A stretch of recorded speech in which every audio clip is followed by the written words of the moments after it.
Back on the naturopath. Thank you for coming back. Why is Candida good in terms of resistance? We're often told that if people keep taking things like antibiotics, that the bugs are going to resist this. What you've got to understand is most products made as an anti-product, okay, anti-inflammatory or antibacterial, antifungal. Most products you ever find, whether they be pharmaceutical or over-the-counter, okay, supplements, have got a very one-sided action, meaning they just do one thing, okay? They don't do anything but that one thing. And you'll particularly find this with non-standardized products. So what I mean by non-standardized is it's just basically a herb that they've ground up and put in a capsule or tablet. Here, take this herb, okay? It's like eating a couple of leaves of something. When you've got a standardized extract, okay, when you get the active ingredient, like a flavonoids, for example, in grapefruit seed extract, when you push that up to 45% threshold, when you're using neem, or a herb like neem, and you're using 4 times as much, okay, of the ingredient with 1 part solvent, so you're making it 4 times as strong.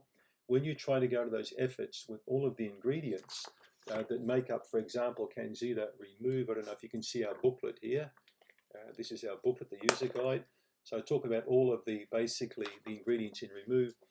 When you put a compound product like that together with very strong actives in a balanced way, okay, it tends to pummel and smash yeasts and bacteria and parasites. And we certainly know that by the feedback, but not just the feedback, but also by the stool tests. We can actually see the bacteria with each subsequent test getting less and less and less, okay? So I know that it's really getting in there and cleaning up that gut. It's doing things that I haven't seen other supplements do before, which very much excited me. When I first released Candida Remove, I had to play around with the product for several times. We had to make different formulations and try them in the clinic. And then once we got the right proportions in the right amounts, we started to significantly notice significant differences in people's digestive functions. We just noticed faster response time. Bacteria like Citrobacter or Pseudomonas, overgrowths, were coming down quicker. People weren't spending anywhere near as much money.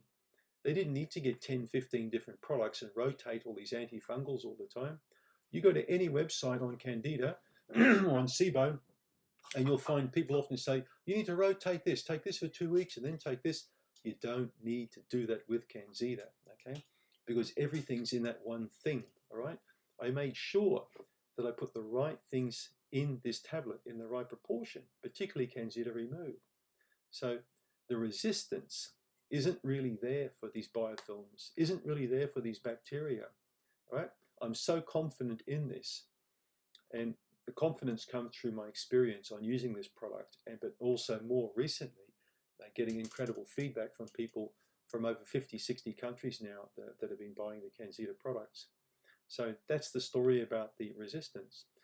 The other thing that I really wanted to achieve with the tablets was to create a slow release, okay, which is not really done in our industry. So something that slowly breaks down and releases the actives into the gut over a period of a few hours, instead of just boom, it's out there, it opens up, it works, and then it doesn't work. So if you take Candida Remove, for example, 2 or 3 times a day, you've got a prolonged action of those actives in the gut the whole time. Those things, when you go to that trouble with the tablet, you're starting to overcome the barrier of resistance. So that's the story about why bugs aren't really that resistant to Candida Remove. Thanks for tuning in.